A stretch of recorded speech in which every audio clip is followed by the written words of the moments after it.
Hello friends, welcome to पाठशाला point. हम लोग स्टार्ट किए थे जियोमॉर्फोलॉजी, भू आकृति विज्ञान, जिसके पहले क्लास में हम लोग टॉपिक को समझे थे कि आखिर भू आकृति विज्ञान के अंतर्गत हमें कौन कौन से टॉपिक पढ़ने हैं। साथ ही कुछ शब्द समझे थे जिसका अर्थ क्या होता है, एक मोटा मोटी अर्थ समझे थे। ठीक है, अब हम लोग समझेंगे पृथ्वी के आंतरिक संरचना। जो हमारा पहला टॉपिक चैप्टर होगा वो होगा पृथ्वी की आंतरिक संरचना। तो इस चैप्टर को स्टार्ट करने के पहले इसमें भी हम समझ लेते हैं कि इसमें कौन कौन से टॉपिक हैं। तो पहला टॉपिक होगा कि आंतरिक परतों का अध्ययन क्यों आवश्यक है। दूसरा कि पृथ्वी के आंतरिक परतों के अध्ययन का आधार क्या है, जिसके अंतर्गत हम सबसे पहले पढ़ेंगे पारंपरिक भौतिक विधि पर आधारित अध्ययन।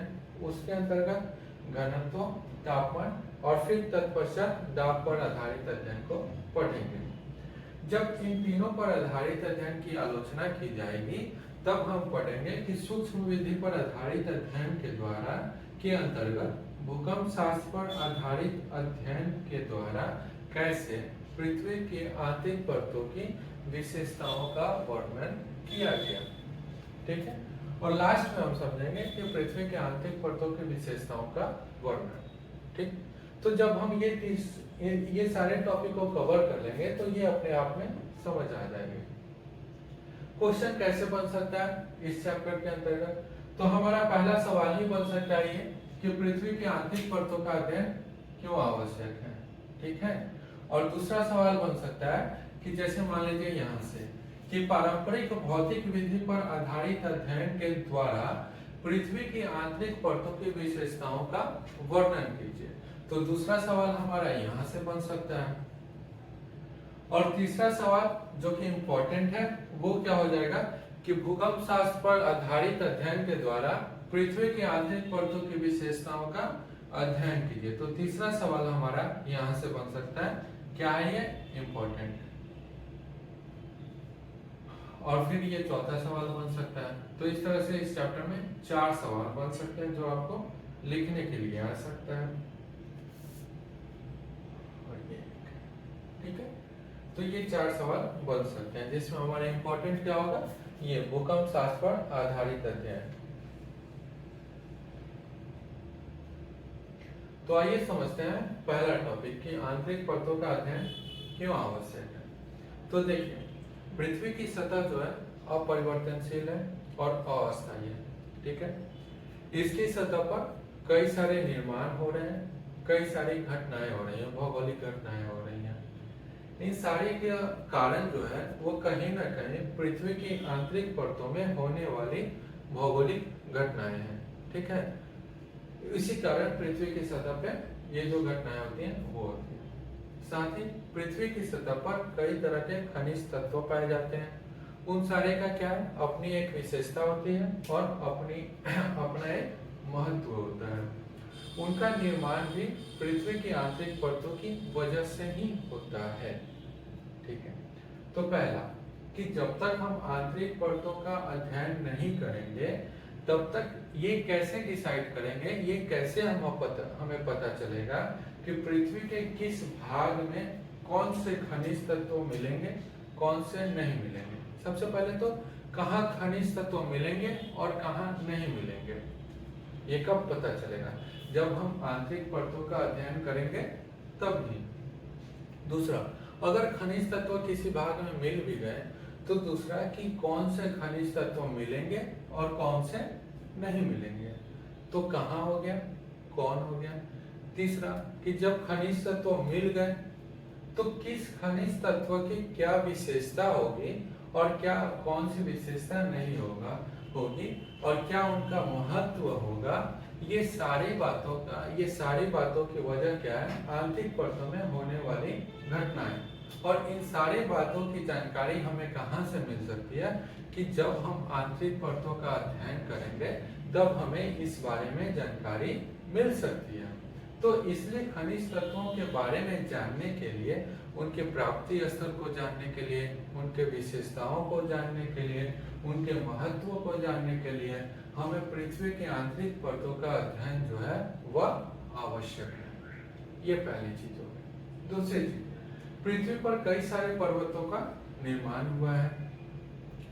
ये पर्वतों का निर्माण जो हुआ है, इसके पहले वाले क्लास में हमने पढ़ा था कि पटल विरूपण संचलन के द्वारा पटल विरूपण संचलन जो है एक इसका मूवमेंट क्या होता है, धीरे होता है, जिसको हम लोग महसूस नहीं कर सकते, और ये दीर्घकालिक प्रक्रिया है जिसके द्वारा क्या होता है, पर्वत निर्माणकारी प्रक्रिया होती है। और पटल विरूपण संचलन, इस तरह पटल विरूपण संचलन के द्वारा जो है पृथ्वी की सतह पर पर्वत निर्माण हुए। तो जब तक हम लोग आंतरिक परतों का अध्ययन नहीं करेंगे तब तक इन पर्वतों के निर्माण की प्रक्रिया के बारे में हम कैसे जान पाएंगे। तो पर्वतों के निर्माण के प्रकार, पर्वतों के प्रकार, उसके निर्माण की प्रक्रिया के बारे में जानने के लिए हमें ये आवश्यक है कि पृथ्वी की आंतरिक परतों का हम अध्ययन करें। किस पर्वत में भूकंप आ सकता है, नहीं आ सकता है, किस पर्वत में ज्वालामुखी की प्रक्रिया होगी, नहीं होगी, इन सारे का पता कैसे चलेगा, जब हम आंतरिक परतों का अध्ययन करेंगे तो ही हमें पता चल सकता है।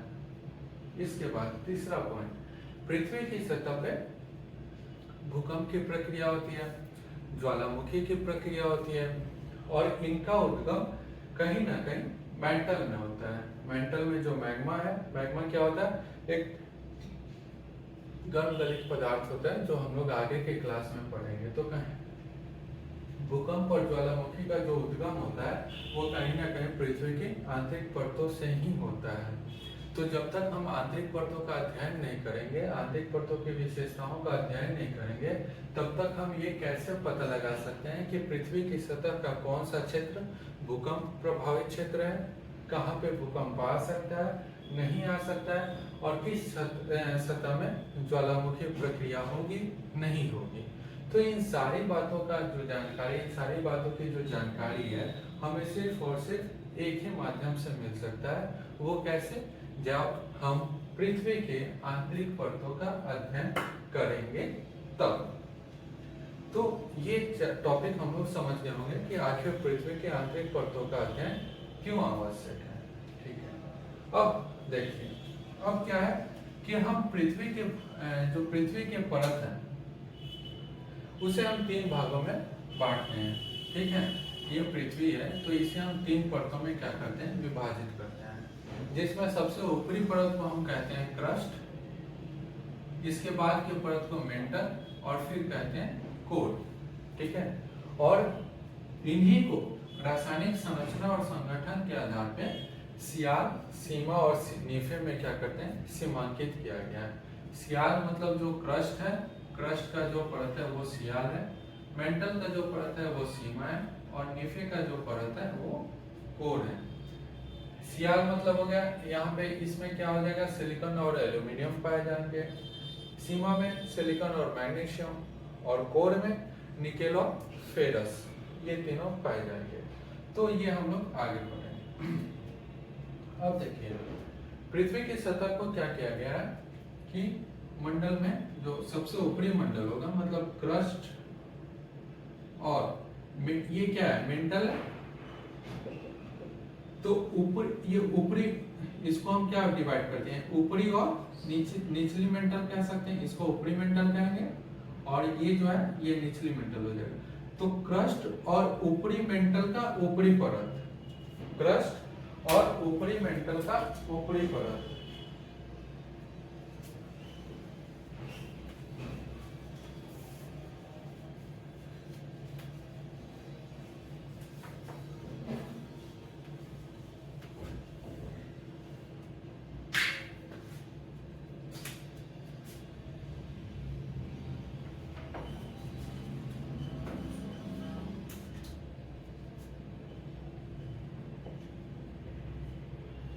क्रस्ट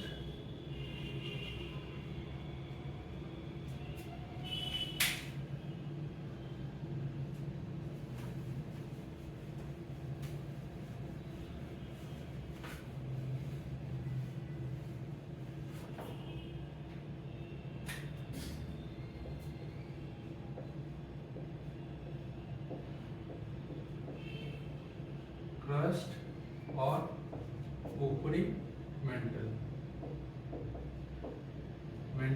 बादल वाला नहीं, क्रस्ट और ऊपरी मेंटल का ऊपरी परत है, ऊपरी परत। इसको हम लोग क्या कहते हैं? इसको हम लोग कहते हैं स्थल मंडल, लिथोस्फीयर। ठीक है, इसको हम लोग स्थल मंडल कहते हैं।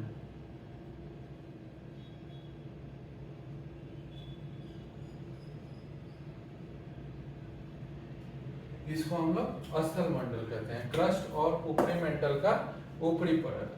अब क्या कहते हैं, जो ऊपरी मेंटल, ये क्या हो गया?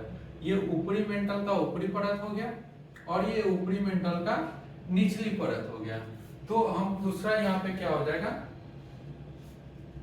कि ऊपरी मेंटल का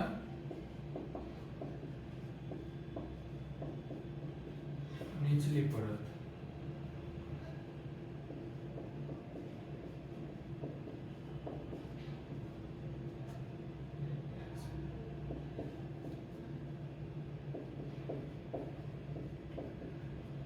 ये हो जाएगा हमारा क्या? दुर्बल मंडल।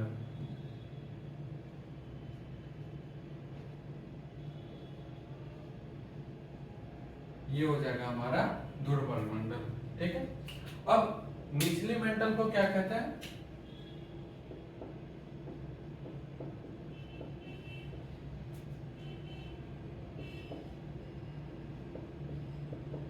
निचली मेंटल को हम लोग कहते हैं क्या?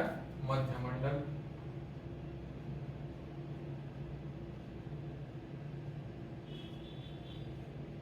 और फिर कोर को हम कहते हैं, जो केंद्र, जो कोर का भाग है उसको कहते हैं केंद्र मंडल।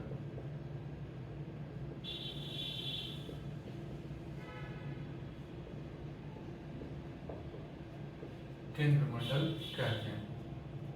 तो देखिए, पृथ्वी की परतों को तीन भाग में बांटे, क्रस्ट, मेंटल, कोर। इन्हीं तीनों को रासायनिक संरचना और संगठन के आधार पे तीन भागों में बांटे, सियाल, सीमा और निफे। क्रस्ट को ही सियाल कहते हैं, मेंटल को सीमा कहते हैं और कोर को जो है वो निफे कहते हैं। ठीक है, अब इन तीन परतों को कई मंडल में बांटे हैं, कई स्फीयर में बांटे हैं, जिसमें हमारा क्या होता है? क्रस्ट और ऊपरी मेंटल का ऊपरी परत जो हो जाता है वो हो जाता है स्थल मंडल, लिथोस्फीयर। फिर ऊपरी मंडल का निचली परत हो जाता है हमारा क्या? दुर्बल मंडल। और निचली मंडल जो हो जाता है वो मध्य मंडल, और कोर के भाग को हम कहते हैं केंद्र मंडल। ठीक है, अब इसे कोई ना कोई चीज बांटती होगी। जब जो चीज बांटती है, जो उसे जो क्षेत्र बांटता होगा उसे हम क्या कहेंगे, या फिर कौन सा क्षेत्र इन तीनों को बांटता है वो हम देखते हैं।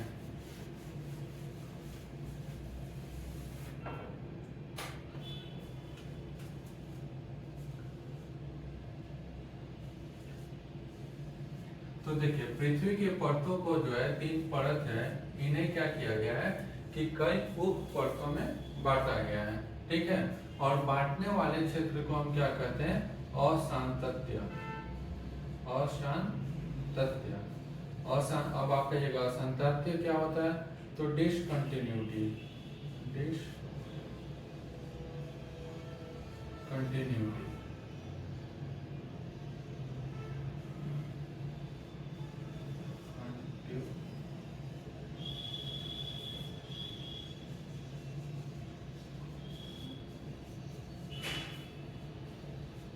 डिसकंटिन्यूटी। ठीक है, अब ये क्या होता है? तो ये हमारा क्या होता है? एक संक्रमण क्षेत्र होता है। ये संक्रमण क्षेत्र होता है। अब संक्रमण क्षेत्र क्या होता है? तो देखिए, एक ए जगह है और दूसरी जगह बी है। ठीक है, तो इसकी अपनी एक अलग विशेषता होगी और इसकी अपनी एक अलग विशेषता होगी, लेकिन बीच का कोई एक ऐसा क्षेत्र होगा जहां पे दोनों क्षेत्र की विशेषताएं मिलेंगी। ठीक है, तो उन दोनों क्षेत्र उस क्षेत्र को क्या कहेंगे? संक्रमण क्षेत्र कहेंगे, जहां पे दोनों क्षेत्र की विशेषताएं मिलेगी। जैसे होता है ना,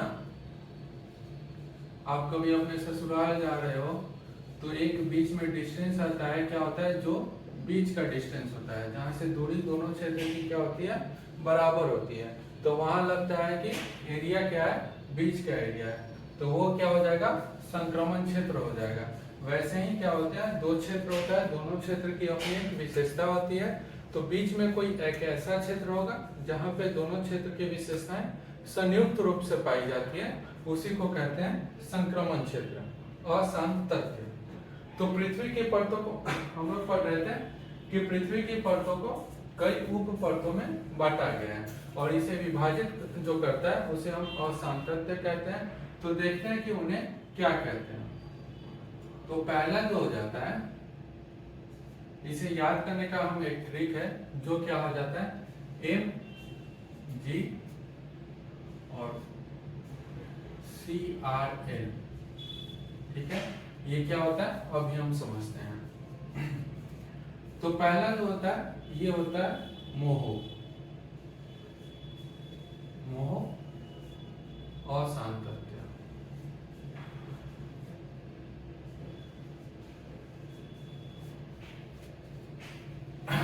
ये क्या करता है, ये क्रस्ट को मेंटल से अलग करता है, ये क्रस्ट हो गया और ये क्या हो गया, मेंटल, ये क्रस्ट को मेंटल से अलग करता है। तो क्रस्ट को मेंटल से अलग करने वाले अशांत तथ्य हम क्या कहते हैं, मोहो कहते हैं, या संरचना। तो यहां पे लिख देते, लिखते चले इसे कि क्रस्ट और मेंटल को अलग करने वाली संरचना,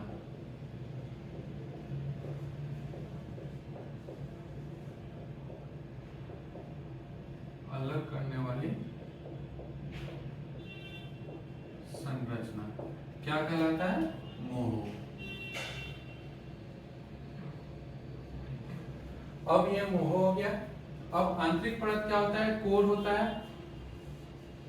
तो देखिए कोर और ये एम हो गया, कोर और मेंटल को अलग जो करने वाली संरचना होती है उसे हम कहते हैं गुटेनबर्ग, गुटेनबर्ग।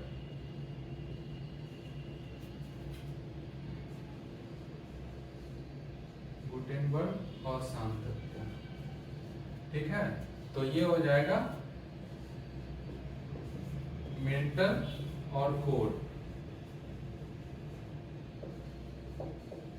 मेंटल और कोर को अलग करने वाली संरचना।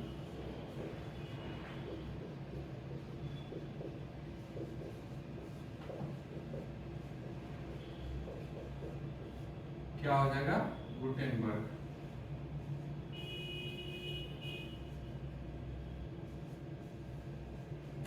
ठीक है।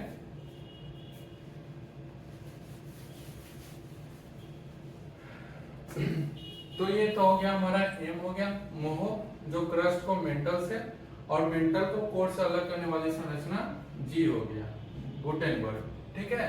अब क्या होता है कि ये तो पृथ्वी की परतों को विभाजित कर दिया 3 भाग में। अब इनको भी कई उप परतों में विभाजित किया गया, जैसे कि क्रस्ट को जो किया गया है, ये आपको विभाजित किया गया ऊपरी क्रस्ट, ये आपका ऊपरी हो जाएगा और ये हो जाएगा आपका निचली। ऐसे ही सभी में होगा, ये ऊपरी मेंटल हो जाएगा और ये निचली मेंटल, और ये बाह्य कोर और आंतरिक कोर, ये बाह्य हो जाएगा और ये पार्ट जो हो जाएगा वो क्या हो जाएगा, आंतरिक हो जाएगा। अब इनको बांटने वाली संरचना को हम क्या कहते हैं, तो Mg और फिर क्या पढ़े हम, CRL। CRL का मतलब क्या हो गया कि C का मतलब हो गया कोनोरॉड,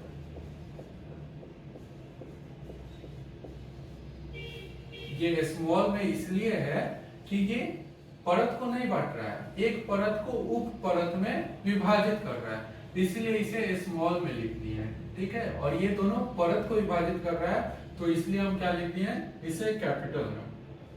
तो सी का मतलब होता है कोनोरॉड अशांत तथ्य। ठीक है, तो यहाँ पे भी हम समझ लेते हैं क्या कि ऊपरी क्रस्ट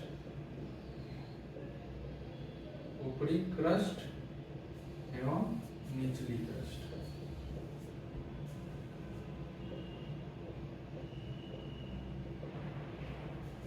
इसको अलग करने वाली संरचना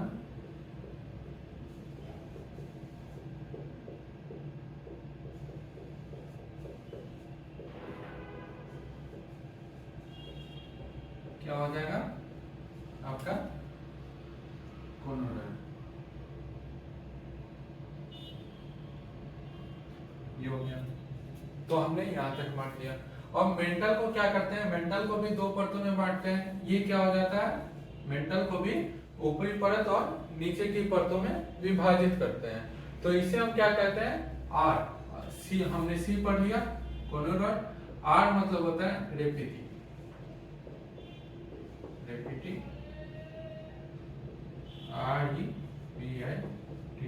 रेपिटी। ठीक है, तो ऊपरी कोर, ऊपरी मेंटल और निचली मेंटल, ऊपरी मेंटल एवं निचली मेंटल,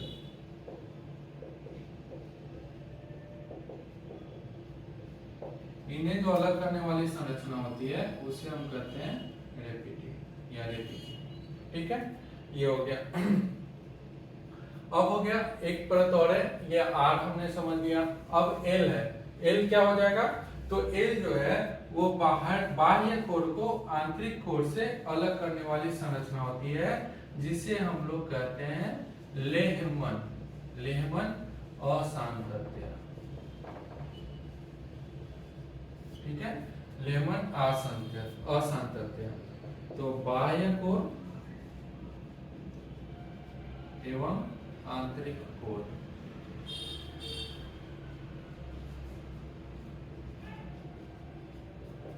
को अलग करने वाली जो संरचना है वो है आपका लेहमन। तो इस तरह से ये है। तो हमने क्या देखा कि पृथ्वी को तीन परतों में बांटते हैं, क्रस्ट, मेंटल, कोर।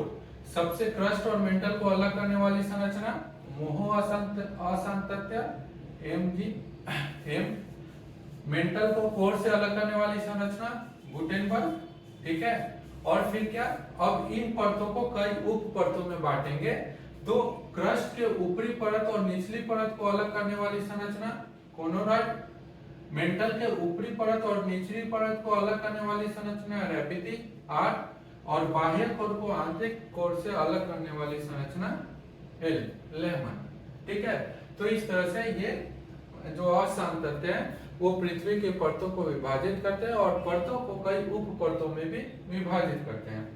तो आपका यहाँ से क्या आ सकता है, ऑब्जेक्टिव क्वेश्चन आते हैं। यहाँ से जो है आपके वो ऑब्जेक्टिव क्वेश्चन आते हैं कि क्रस्ट और मेंटल को अलग करने वाली संरचना कौन सी है, मेंटल और कोर को अलग करने वाली संरचना कौन सी है। इस तरह से ये 5 देखा जाए तो 5 सवाल बन सकते हैं यहाँ से। ठीक है, अब क्या है कि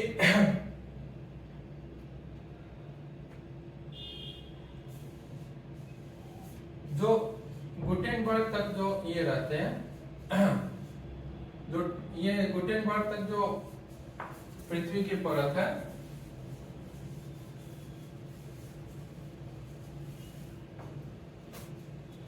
ऊपरी परत से लेके गुटेनबर्ग तक, यहां तक ये जो परत है ये ठोस अवस्था में है, ठोस अवस्था में। ठीक है, और जो बाह्य कोर की परत है, मतलब क्या, गुटेनबर्ग से लेहमन तक की परत जो है ये हमारा तरल अवस्था में है, ये हमारा तरल अवस्था में। और जो आंतरिक परत है, आंतरिक परत जो है वो हमारा क्या है, जमी हुई अवस्था में।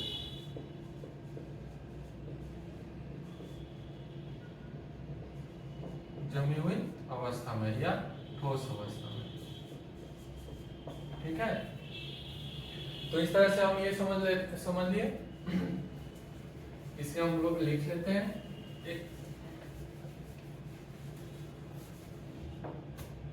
कि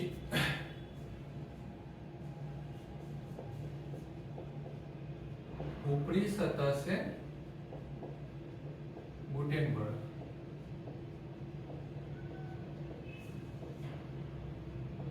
तक क्या है, ठोस अवस्था।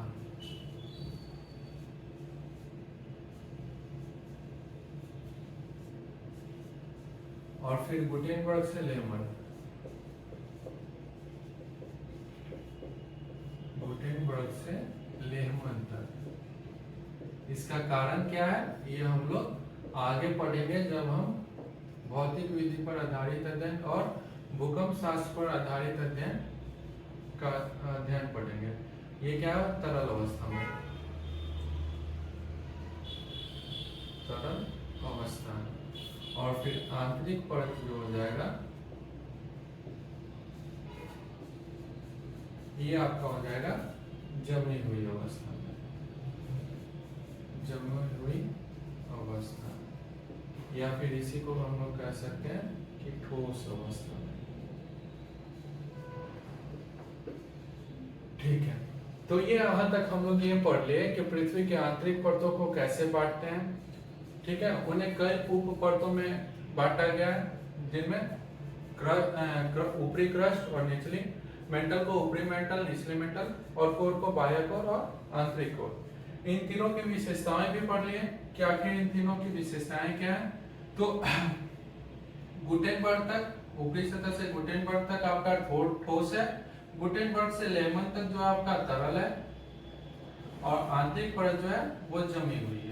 अब तो ये तो हमारा था कि आंतरिक संरचना से संबंधित जो बेसिक नॉलेज था वो हम लोगों ने पढ़ लिया कि आखिर पृथ्वी की आंतरिक संरचना को कितने परतों में बांटा गया या उप परतों में बांटा गया, फिर उसको अलग करने वाले कौन से असांतत्य या डिसकंटिन्यूटी या फिर संक्रमण क्षेत्र है, वो कौन से अलग करते हैं या उनको क्या कहते हैं, और साथ ही कि पृथ्वी की जो आंतरिक परत है वो किस अवस्था में है, मतलब ठोस में है, तरल में है, या फिर क्या है।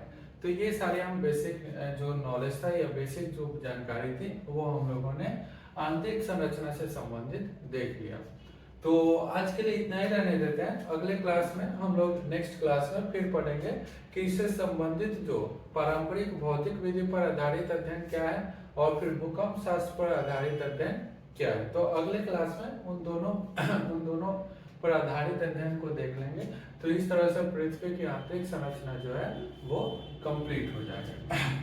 तो आई होप ये क्लास जो है ये समझ में आया होगा आप लोगों को।